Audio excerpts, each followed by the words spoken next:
में होगा तो नहीं लागू करेंगे, तो अपना ठीक है। तो आपके एनएचएम कर्मचारी संघ से, और मुझे लगता है कि मीरी जी अध्यक्ष के नाते उसमें शामिल हैं, हमने टीम बना दी है जिसमें आपका भी प्रतिनिधि होगा।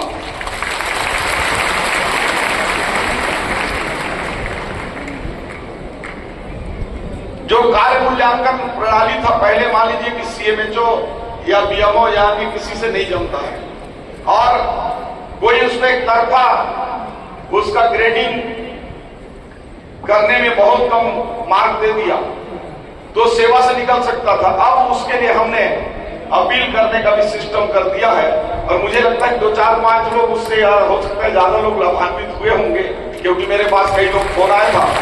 उसके लिए अधिकृत रूप से भी हमने लेटर जारी कर दिया है।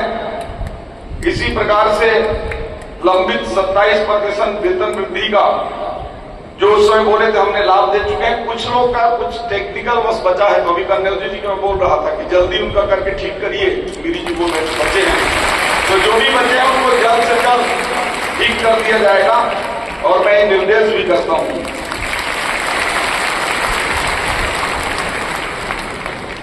जो मेडिकल अवकाश की, मेडिकल एवं अन्य अवकाश की बातचीत थी, वो 30 दिवस का सवैतनिक रूप से इसमें होने का आर्डर जारी हो गया है।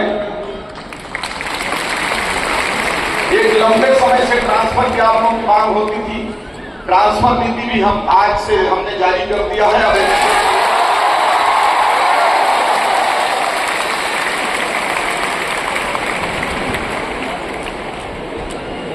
केसलेस इलाज के लिए आप लोगों ने 10 लाख का मांग किया है, लेकिन पूरे प्रदेश में हम लोग 5 लाख अभी फर्स्ट पेज में पूरे सभी कर्मचारियों कर रहे हैं, उसमें एनएचएम के भी कर्मचारी शामिल हैं। इसलिए हमने बजट में प्रोविजन कर दिया है। इसके साथ साथ अभी तक किसी डिपार्टमेंट में नहीं हुआ है। हम एक बड़ा काम एनएचएम के कर्मचारियों के काम को देखते हुए एक बड़ा फैसला सरकार ने किया है और माननीय मुख्यमंत्री जी को मैं धन्यवाद देता हूं कि आप सब लोग जितना बैठे हैं सबका बीमा हो चुका है, जीवन बीमा। और बीमा के माध्यम से भगवान करे कुछ मत हो, लेकिन अगर आकस्मिक रूप से या सामान्य रूप से कोई मृत्यु हो जाती है तो उसके लिए 6 लाख रुपया का बीमा। कोई दुर्घटना होता है तो 1,40 लाख रुपए का इसमें बीमा हम कराएं, ताकि उसके बाल बच्चे बीवी किसी को तकलीफ ना हो कि उसके जाने के बाद उसका घर में खर्चा न चल सके। कोई व्यक्ति स्थायी रूप से अपंग हो जाता है, काम करने की स्थिति नहीं है, उसको भी 1,40 लाख रुपए का बीमा हम लोगों ने कराया है। इसी प्रकार मृतक व्यक्ति के जो बच्चे हैं यदि पढ़ाई लिखाई कर रहे हैं तो ऐसे बच्चों को ग्रेजुएशन तक की पढ़ाई के लिए 5-5 लाख रुपए का प्रावधान और किया गया। ये हमारी माननीय स्कूल व्यवसाय की सुशासन की सरकार ने किया है।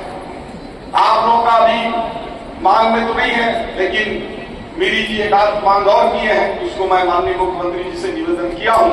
उसका खुलासा आप देखिए, अभी मैं नहीं करता हूं, लेकिन मैं निवेदन करता हूं कि वो माननीय मुख्यमंत्री जी से कि एक आध 2 मांग है, उसको मैं चूंकि विभाग के जो मुखिया होने के नाते, देखिए क्या है, 2.5 साल से जिस प्रकार से आप लोगों के बीच में हूं, मुझे लगता ही नहीं कि मैं हेल्थ मिनिस्टर हूं। आप लोग के बड़े भाई के बराबर, किसी का दोस्त के बराबर, क्योंकि मैं एक साधारण किसान परिवार का, हमारे मुख्यमंत्री जी भी किसान परिवार के, हम लोग सरगुजा का रहने वाले हैं और हम लोग कभी दूसरे को दुखी नहीं देख सकते, भले दुखी हो जाएंगे। और इसके एक परिवार भाव से हम काम करते हैं। और आपने देखा होगा कभी भी कोई छोटा कर्मचारी मैं चिड़चिड़ाता हूँ तो भले थोड़ा बड़ा आत्मीय भाव से बड़े भाई की तरह भले कभी कभी डांट फटकार भी कर देता हूँ, लेकिन उतना ही प्यार भी करता हूँ, उतना ही पुचकारता हूँ। इसलिए करता हूँ कि मेरे आप सब लोग भाई बहन, अगर आप लोग अच्छे से काम नहीं करेंगे तो हमारे विभाग का नाम कैसे रोशन होगा। और मैं दावे से कह सकता हूं कि आज छत्तीसगढ़ की स्वास्थ्य व्यवस्थाएं मृत्यु दर कम करने के लिए 116 स्थानों को चयन कर लिए हैं। उन स्थानों में पूरी व्यवस्था रहेगा डिलीवरी का, बच्चों के लिए सारी व्यवस्था रहेगा। वहां पे सर्जन होंगे, गायनकोलॉजिस्ट होंगे, हमारे महिला चिकित्सक होंगे। इस प्रकार से 116 सेंटर स्थापित करके छत्तीसगढ़ के मातृ मृत्यु दर और शिशु मृत्यु दर को हम कम करेंगे। और निश्चित रूप से इसमें आप लोगों की भूमिका बहुत ज्यादा है। और मैं खुद ही भारत सरकार से मैं चूंकि इस चीज को खुलासा नहीं कर सकता, आप लोगों के सैलरी और पैकेज के बढ़ोतरी के लिए हमने भारत सरकार से निवेदन किया है। अब जब होकर आ जाएगा तो धन्यवाद आप लोग देना, नहीं होगा तो मैं बात को बताऊंगा भी नहीं, लेकिन हमने प्रयास किया है। और मुझे उम्मीद है कि आप लोगों के कुछ केडर्स का आने वाले समय में भारत सरकार से कुछ राशि जरूर बढ़कर आएगा। और मैं तो चाहता हूं, वैसे भी मैं क्या हर कोई भारत का चाहता है कि सर्वे भवन्तु सुखिनः, सर्वे सन्तु निरामयाः, सर्वे भद्राणि पश्यन्तु मा कश्चित् दुःखभाग् भवेत्। ऐसी कामना करने वाले हम लोग हैं, दूसरे को खुश देखना है। इसलिए आप सबको मैं अंत में बहुत बधाई और शुभकामनाएं देता हूं।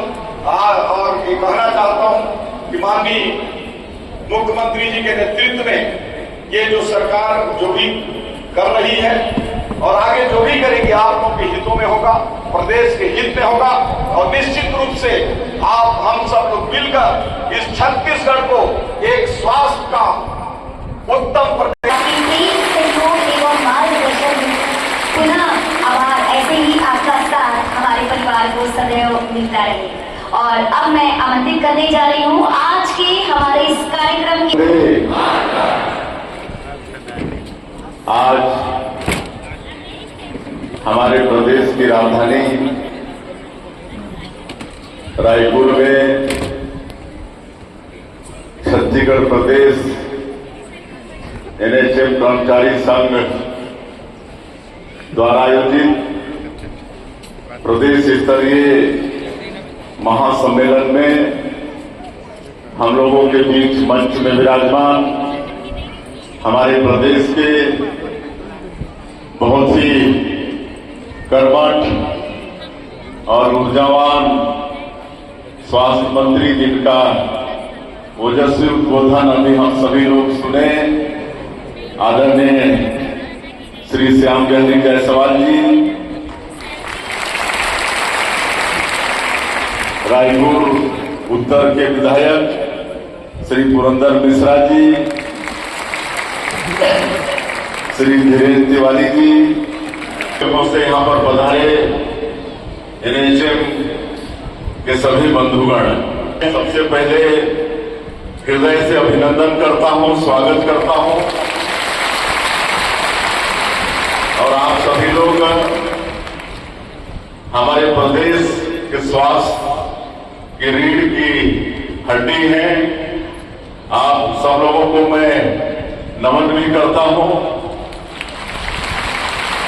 और हम आशीर्वाद को चाहे ट्रांसफर नीति भी बन गई है, बताए हैं, चाहे कैशलेस इलाज का मामला हो, चाहे जीवन बीमा का मामला हो, सभी जो आपकी पुरानी मांगे थी उसको स्वास्थ्य मंत्री जी ने पूरा किया है। उसका ऑर्डर भी आप लोगों को, आपके अध्यक्ष जी को सौंप दिए हैं। तो ऐसे हमारी कर्मठ